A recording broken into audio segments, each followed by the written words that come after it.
相信大家都知道我的电脑发生了什么事情吧？如果不知道的话，可以看我上一部的视频。我的 motherboard 是12月26号送去无人机，然后 Center 人是1月初打给我的，所以我觉得我的 motherboard 在新年前应该是不会回来的了，所以我就只能够去上网淘了一个二手的 B460N Air Pro NSI 的 motherboard 来暂时先用着。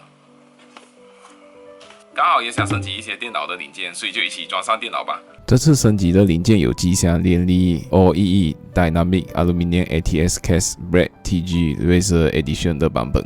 我之前用的是联力 PC OEE Dynamic， 其实就是一个是普通的版本，一个是 Razer 的版本，差别就在于 Razer 的版本多了 RGB 灯光特效。另外，我的电脑电源也升级至 Corsair HS1200， 之前用着的是 Cooler Master NWE Go 750。然后风扇也全部换成 Artist P12 PWM PST ARGB。会选择这款风扇是因为它的噪音比较小，所以这就是我们今天要转机的零件。让我们开始安装吧。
这是替代了这一个 motherboard， 因为价格的缘故，所以配置自然也比较低，只能够安装2个 RAM 跟2个 SATA， 也没有 ARGB 的灯效配置。所以原本有灯效的 Artist P12 也显示不出灯效，灯效的部分也只能够等待我原本的 motherboard 修好回来后才看得到了。然后 RAM 的接口太接近 AIO， 所以我只能够安装一条 RAM， 不然会卡到 AIO 的线。由于没有 ARGB 灯效配置，所以全部的灯效都不统一，也没有那么多的灯光效果。可是有时候低调也是一种美。虽然是很多不适应，可是能让我的电脑重新开机，就已经是最大的安慰了，别的都可以将就。这些就是这次安装电脑的过程跟感想。如果大家有什么一样的经验，都可以留言交流交流。这部影片就到这里啦，我们下一部影片再见吧，拜拜。